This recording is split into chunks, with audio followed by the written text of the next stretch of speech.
विश्वास वो शक्ति है जिससे उजड़ी हुई दुनिया में प्रकाश लाया जा सकता है। विश्वास वो शक्ति है जिससे उजड़ी हुई दुनिया में प्रकाश लाया जा सकता है।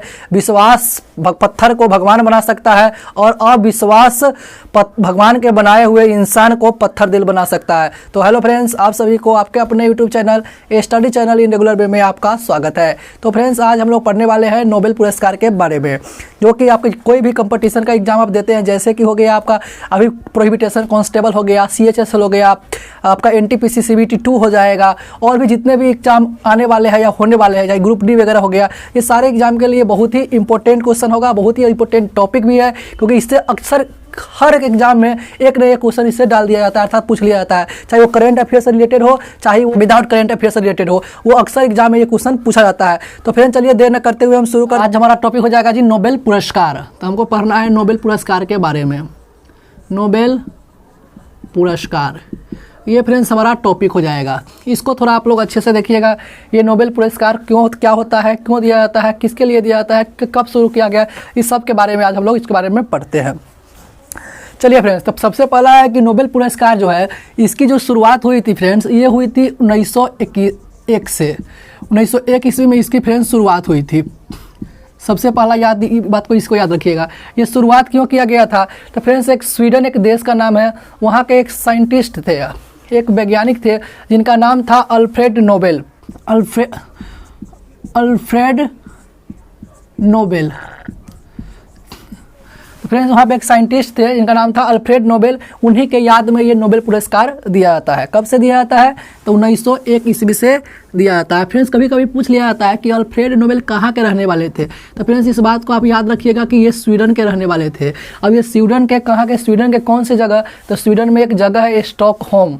तो उस स्टॉकहोम शहर के ये रहने वाले व्यक्ति थे। कौन? अल्फ्रेड नोबेल जी। इन्होंने क्या किए थे जी? अल्फ्रेड नोबेल जी नहीं, इन्होंने डायनामाइट का खोज किया था।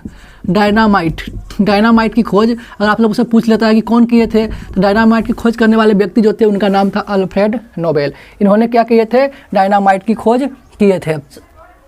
दिनों के बाद ये स्वीडन छोड़ के चले जाते हैं रूस, और वहाँ पे जाके क्या करते हैं जी? अपना जो भी कार्य होता है, जो भी ये करते हैं, उस काम में अपना लग जाते हैं। उसके बाद क्या होता है, जब इनकी मृत्यु हो जाती है जी, तो उसके बाद क्या होता है कि इसके यादगार में एक नोबेल पुरस्कार की शुरुआत की जाती है, जिसमें कहा जाता है फ्रेंड्स कि जो स्वीडन के लोग थे, जो स्वीडन के रहने वाले व्यक्ति थे, उनको ये भी पता नहीं था कि नोबेल पुरस्कार की क्या कहते हैं शुरुआत हो गई। लेकिन बाद में कब पता चला जी? जब इनकी मृत्यु हो गई, उसके बाद क्या हो गया था, उनका एक वसीयत था। उस वसीयत में लिखा हुआ था कि तब उस वसीयत पढ़ने के बाद वहाँ के जो नागरिक थे, स्वीडिश थे, उनको पता चला कि ऐसा पुरस्कार कुछ मतलब शुरू हुआ है अल्फ्रेड नोबेल के नाम पे। अब फिर उसके बाद क्या हुआ कि इनका जो अल्फ्रेड नोबेल का जितना भी धन था ना जी, वो सारे धन जो इस पुरस्कार को मतलब देते हैं, उनको मतलब सौंप दिया गया, अल्फ्रेड नोबेल के पूरे धन को। अब क्या किया कि अल्फ्रेड नोबेल के जितने धन दिए गए थे, अब उनके धन पर जितना ब्याज आता है जी, ठीक है जी, अब जितना ब्याज आता है उसी पैसे को क्या किया जाता है जी? पुरस्कार के रूप में दिया जाता है, जो भी व्यक्ति इस पुरस्कार को जीतते हैं। लेकिन ऐसा नहीं है कि जो व्यक्ति स्वीडन के होगा या रूस के होगा उसी को ये पुरस्कार दिया गया, ऐसा नहीं है। मतलब दुनिया में कहीं का भी रहने वाले हो, अगर वो 4-5 क्षेत्र में अगर बहुत ही अच्छा कार्य करते हैं, तो उनको ये पुरस्कार दिया जाता है। अब वो कौन कौन से क्षेत्र है जिसमें अच्छा कार्य करने पर ये नोबेल पुरस्कार दिया जाता है? तो देखिए फ्रेंड्स, इसमें जो किस किस क्षेत्र में दिया जाता है? साहित्य के क्षेत्र में ये दिया जाता है ये पुरस्कार। उसके साथ साथ ये शांति के क्षेत्र में दिया जाता है पुरस्कार। विज्ञान के क्षेत्र में दिया जाता है ये पुरस्कार। चिकित्सा के क्षेत्र में दिया जाता है ये पुरस्कार। ये सारे क्षेत्रों में क्या किया जाता है जी? अर्थशास्त्र के क्षेत्र में दिया जाता है ये पुरस्कार।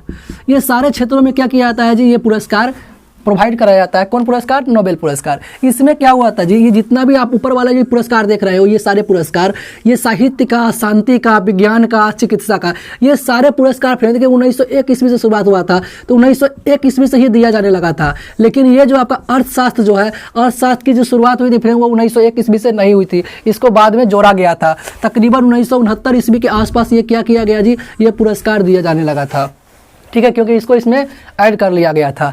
तो इस बात को आप अच्छे से ध्यान रखिएगा। ये बहुत ही इंपॉर्टेंट क्वेश्चन सब है, ये सब अक्सर एग्जाम में आते रहते हैं, आप लोगों से पूछा जाता है। चलिए फ्रेंड्स, ये था पुरस्कार वाले। उसके बाद है फ्रेंड्स, अब ऐसे कुछ भारतीय लोग भी हैं जिन्हें क्या किया गया है? नोबेल पुरस्कार से सम्मानित किया गया है। अब ऐसे कौन कौन से भारतीय हैं जिनको नोबेल पुरस्कार दिया गया है, उसके बारे में अब तुरंत पढ़ेंगे। अब देखिए फ्रेंड्स, ये बहुत ही इंपॉर्टेंट, जो अभी टॉपिक बढ़ा रहे हैं बहुत ही इंपॉर्टेंट है। मतलब कि नोबेल पुरस्कार पाने वाले भारतीय, ठीक है, नोबेल पुरस्कार इसी में जोड़ना दीजिए, पाने वाले भारतीय, मतलब ऐसा कौन कौन से भारतीय लोग थे जिन्हें नोबेल पुरस्कार दिया गया था। तो फ्रेंड्स इसको हम याद करेंगे ट्रिक के माध्यम से। एक ट्रिक है, आपका ट्रिक हो जाएगा रविचंद्र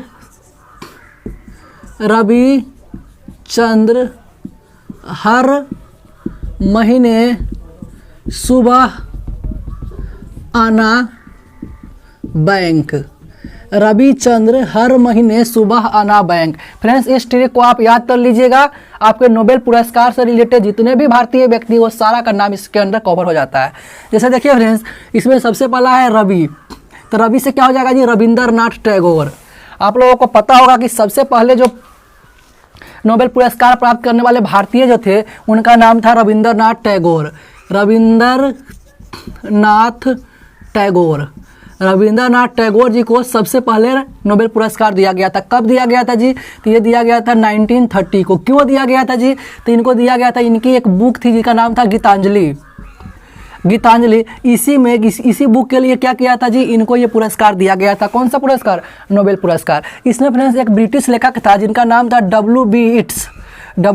इट्स। इन्होंने क्या किए थे, इन्होंने इनके जो बुक था गीतांजलि, इनका अंग्रेजी अनुवादन किए थे। अब अंग्रेजी अनुवादन किया गया तो बहुत सारे बुक को जब मतलब साहित्य से जो होता है ना जी, उसका संग्रह किया गया नोबेल पुरस्कार के लिए, तो इनका ये बुक बहुत ही अच्छा पाया गया, जिनके लिए रविंद्रनाथ टैगोर जी को क्या किया गया, ये साहित्य के क्षेत्र में नोबेल पुरस्कार दिया गया। आप लोगों से कभी पूछता है ये कि रविंद्रनाथ टैगोर को किस क्षेत्र में ये नोबेल पुरस्कार दिया गया था, तो साहित्य के क्षेत्र में पुरस्कार दिया गया था। कब, किस बुक के लिए दिया गया था, गीतांजलि के लिए दिया गया था। इनका अंग्रेजी अनुवादन किसने किया था, तो W.B. इट्स ने किया था। क्या कहते हैं, इसके कब मिला था, तो 1930 में मिला था, 1913 ईस्वी में मिला था। ये सारे पॉइंट पूछा जाता है, इस पॉइंट को आप अच्छे से ध्यान रखिएगा। उसके बाद आपका अगला है फ्रेंड्स चंद्र। तो देखिए चंद्र क्या है कि चंद्र से क्या होता है जी, तो इसका होता है जी सर चंद्र शेखर वेंकट रमन। सर इसका पूरा नाम है फ्रेंड्स सर चंद्रशेखर वेंकट रमन, अर्थात इसी को हम लोग शॉर्ट कर बोलते हैं CV रमन। इसको हम लोग शॉर्ट कर फ्रेंड्स बोलते हैं CV रमन भी बोलते हैं। इन्होंने क्या किए थे जी, इनको 1930 ईस्वी में इनको पुरस्कार दिया गया था। कौन सा पुरस्कार, नोबेल पुरस्कार। किस लिए दिया गया था, क्योंकि इन्होंने भौतिकी के क्षेत्र में बहुत अच्छा काम किए थे, इनके लिए इनको दिया गया था। कौन सा टॉपिक पर इन्होंने बताए थे, तो जो रायमन इफेक्ट पढ़ते हैं फ्रेंड्स, आप लोग 10th में पढ़े होइएगा रायमन इफेक्ट। तो रायमन इफेक्ट के लिए इनको क्या किया गया था जी, ये नोबेल पुरस्कार से सम्मानित किया गया था। कब किया गया था, 1930 में किया गया था। इस बात को आप याद रखिए, किस क्षेत्र में, तो भौतिक के क्षेत्र में। ये सब बहुत इंपॉर्टेंट पॉइंट अक्सर एग्जाम में आता है। उसके बाद अगला फिर हर, तो हर से हो गया फिर हरगोविंद खुराना। तो हरगोविंद खुराना जी को फ्रेंड्स किस क्षेत्र में दिया गया था, तो इनको दिया गया था चिकित्सा के क्षेत्र में। इस बात को आप याद रखिएगा, इनको दिया गया था चिकित्सा के क्षेत्र में ये पुरस्कार दिया गया। कब दिया गया था, तो इनको दिया गया था 1968 में ये पुरस्कार दिया गया था। इस बात को याद रखिएगा, 1968 में हरगोविंद खुराना जी को चिकित्सा के क्षेत्र में ये पुरस्कार दिया गया था। इस बात को याद रखिएगा। उसके बाद अगला है आपका, कहता है हर महीने, ये महीने लिखा हुआ है, तो महीने से क्या हो जाएगा, महीने से हो गया मदर टेरेसा। इस बात को आपको याद रखना है, मदर टेरेसा। तो मदर टेरेसा को कब दिया गया था, तो 1979 ईस्वी में दिया गया था। इनको किसके क्षेत्र में दिया गया था, फ्रेंड्स इनको शांति के क्षेत्र में पुरस्कार दिया गया था। इस बात को आप याद रखिएगा, ठीक है। उसके बाद अगला है आपका सुबह। तो सुबह से क्या होता है, इसका हो गया सुब्रहण्यम चंद्रशेखर। इनका नाम था सुब्रहण्यम चंद्रशेखर। फ्रेंड्स ये सुब्रहण्यम चंद्रशेखर थे, इनको 1983 ईस्वी में इनको ये पुरस्कार दिया गया था। अब सुब्रहण्यम चंद्रशेखर को दिए किस लिए गया था, फ्रेंड्स चंद्रशेखर सीमा को बताने के लिए इन्हें यह पुरस्कार दिया गया था। अब इनको किस क्षेत्र का ये टॉपिक है, तो ये भौतिकी के क्षेत्र का है जी। तो भौतिकी के क्षेत्र में इनको ये पुरस्कार दिया गया था सुब्रहण्यम चंद्रशेखर जी को। उसके बाद है आना बैंक। तो देखिए फ्रेंड्स आ से क्या हो गया, अमर्त्य सेन। इसका ये बहुत बार पूछा गया है, इस बात को आप जानते हो, अमर्त्य सेन के बारे में बहुत बार पूछा जाता है। तो अमर्त्य सेन को किस क्षेत्र में दिया गया था जी, अर्थशास्त्र के क्षेत्र में दिया गया था। अर्थशास्त्र के क्षेत्र में कब दिया गया था, 2001 ईस्वी को इनको ये पुरस्कार दिया गया था। इस बात को आपको अच्छे से ध्यान में रखना है। उसके बाद अगला है फ्रेंड्स बैंक। तो बैंक हो गया वेंकट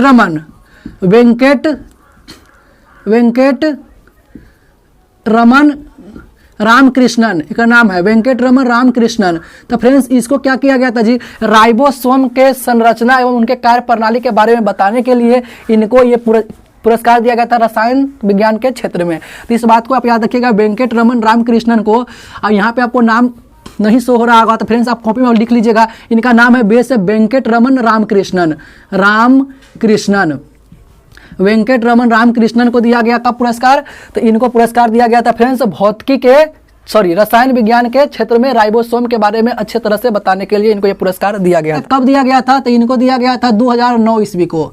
2009 ईस्वी को ये पुरस्कार दिया गया था। तो इस बात को आपको अच्छे से ध्यान रखना है। उसके बाद सबसे लास्ट है क से हो गया कैलाश सत्यार्थी। तो कैलाश सत्यार्थी को दिया गया था 2014 में। 2014 में ये नोबेल पुरस्कार से इनको सम्मानित किया गया था। ठीक है जी। अब इनको किस लिए दिया गया था? कैलाश सत्यार्थी को 2014 में शांति का नोबेल पुरस्कार इनको दिया गया था, शांति का नोबेल पुरस्कार। अब देखिए फ्रेंड्स, ये जब कैलाश सत्यार्थी को दिया गया तो इसी समय एक मलाला यूसुफजई जो कि पाकिस्तान के रहने वाली 17 वर्ष की एक लड़की थी, उनको भी ये पुरस्कार दिया गया था। तो फ्रेंड्स कभी कभी ये पूछता है कि सबसे कम उम्र में नोबेल पुरस्कार पाने वाले व्यक्ति कौन है? तो फ्रेंड्स वो है मलाला यूसुफजई है, जो कि पाकिस्तान के रहने वाले, मात्र 17 वर्ष की उम्र में उनको ये पुरस्कार दिया गया था। अब पढ़ेंगे वैसे व्यक्ति को जिनको 2 बार नोबेल पुरस्कार से सम्मानित किया गया उसके बारे में। अब पढ़ेंगे हम लोग 2 बार नोबेल पुरस्कार पाने वाले व्यक्ति। अब फ्रेंड्स ये ऐसा नहीं कहिएगा कि ये भारतीय कहीं का भी हो, लेकिन 2 बार जो प्राप्त किया उसके बारे में है। तो फ्रेंड्स इसका भी एक ट्रिक है। इसका लोग यार ट्रिक क्या रखेंगे? मैडम एंड जॉन फ्रेंडली है। मतलब कि क्या बोलेंगे जी? मैडम एंड जॉन जो है वो फ्रेंडली है। तो इसके बारे में हम लोग पढ़ लेते हैं। देखिए मैडम से आपका हो गया फ्रेंड मैडम क्यूरी। मैडम से हो गया फ्रेंड्स आपका मैडम क्यूरी। इनको 2 बार नोबेल पुरस्कार दिया गया था। कब पहले दिया गया था 1903 ईस्वी में दिया गया था। इनको भौतिकी के क्षेत्र में दिया गया था नोबेल पुरस्कार। और उसके बाद एक था जो इन्होंने क्या किया था, रेडियो सक्रियता के बारे में इन्होंने बताया था। आप लोग सुने हो जाएगा कि रेडियो सक्रियता के बारे में, इसके मैडम सक्रियता के बारे में 1903 ईस्वी में भौतिकी के क्षेत्र में मैडम क्यूरी को नोबेल पुरस्कार दिया गया था। दूसरा 1911 ईस्वी में इनको क्या कहते हैं, रेडियम के शुद्ध रूप में निष्कर्षण के लिए इनको रसायन के क्षेत्र में क्या किया गया, ये नोबेल पुरस्कार दिया गया। तो इस बात को आप अच्छे से याद रखिएगा। आपके एग्जाम में मैडम क्यूरी से रिलेटेड क्वेश्चन ही पूछता है कि ऐसे कौन से व्यक्ति थे जिनको 2 बार नोबेल पुरस्कार दिया गया था। मैडम क्यूरी को कब दिया गया? तो 1903 में भौतिक के क्षेत्र में दिया गया, 1911 में रसायन के क्षेत्र में दिया गया। इस बात को याद रखिएगा। उसके बाद दूसरा व्यक्ति है जॉन बार्डिन। इसका नाम है जॉन बार्डिन। जॉन से हो गया जॉन बार्डिन। जॉन बार्डिन को भी फ्रेंड्स 2 बार नोबेल पुरस्कार दिया गया। तो इसका सिर्फ आप लोगों को नाम याद रख लिया, वही काफ़ी है। उसके बाद है फ्रेंड। तो फ्रेंड्स हो गया फ्रेंडरी सेंगर। एक नाम है फ्रेंडरी सेंगर। फ्रेंडरी सेंगर को भी फ्रेंड 2 बार नोबेल पुरस्कार दिया गया था। अलीस हो गया लिनियस पॉलिंग। तो लिनियस पॉलिंग को भी 2 बार नोबेल पुरस्कार दिया गया था। तो इस तरह से इसको हम अच्छे से याद रखेंगे। आपसे पूछा जाता है कि ऐसा कौन सी संस्था है जिन्हें नोबेल पुरस्कार दिया गया है? तो वो है रेड क्रॉस नामक एक संस्था जिन्हें 3 बार नोबेल पुरस्कार से सम्मानित किया गया है शांति के लिए। कब? एक बार 1917 में, 1944 में एवं 1963 में। तो इस 3 बार उसको नोबेल पुरस्कार दिया गया था। पूछा जाता है कि सबसे कम उम्र में नोबेल पुरस्कार पाने वाले पुरुष का नाम बताइए। तो उनका नाम था लॉरेंस ब्रैग, जिनको सबसे कम उम्र में ये पुरस्कार दिया गया था। और जो सबसे कम उम्र में जो महिला थी उनका था मलाला यूसुफजई। एक बार पूछा जाता है कि सबसे अधिक उम्र, क्योंकि कम वाला पूछा है तो अधिक वाला पूछेगा ही, सबसे अधिक उम्र में किसे नोबेल पुरस्कार दिया गया? तो उसका नाम है एस्किन आर्थर। एस्किन आर्थर को क्या किया गया, जो कि यूएस अर्थात अमेरिका को रहने वाले थे, भौतिकी के क्षेत्र में नोबेल पुरस्कार से सम्मानित किया गया है। ये सबसे अधिक उम्र के व्यक्ति है जिन्होंने लगभग 96 ईयर का 96 साल के उम्र में इनको क्या किया गया था, ये पुरस्कार दिया गया था। द्वितीय विश्व युद्ध के समय आप जानते हैं कि 1939 से लेकर 1945 तक क्या द्वितीय विश्व युद्ध चला था। तो द्वितीय विश्व युद्ध के समय लगभग 2 साल 40 से लेकर के 42 तक ये जो आपका पुरस्कार है नोबेल पुरस्कार नहीं दिया गया था। तो इस बात को आप याद रखिएगा। फिर कभी कभी ये भी पूछता है कि महात्मा गांधी तो शांति के बहुत ही अहिंसावादी व्यक्ति थे, उनको ये पुरस्कार क्यों नहीं दिया गया था? 2 ऐसे व्यक्ति थे जो मर गए, उनको नोबेल पुरस्कार दिया गया है। उसके बाद इस पुरस्कार को बंद कर दिया गया, मतलब कि जो व्यक्ति मृत हो चुके हैं उनको ये पुरस्कार नहीं दिया जाता है। लेकिन आपको पता होगा कि महात्मा गांधी के अलावा 4 से 5 बार इनका क्या कहते हैं, शांति के लिए इसका नामित तो किया गया था, लेकिन इनको नोबेल पुरस्कार के लिए चुना नहीं गया। तो फ्रेंड्स उम्मीद करते हैं कि पुरस्कार से रिलेटेड जितने भी क्वेश्चन थे, जितने भी इनके बारे में पढ़ना था, हमने सभी आप लोगों के लिए पढ़ा दिया है। उम्मीद करते हैं कि आप लोगों को वीडियो अच्छा लगा होगा। अगर वीडियो अच्छा लगता है तो प्लीज़ मेरे वीडियो को लाइक करिएगा, चैनल पर नए हो तो चैनल को सब्सक्राइब जरूर करिएगा। तो चलिए मिलते हैं किसी नेक्स्ट वीडियो में, तब तक के लिए जय Hind, Vande Mataram, love you to all.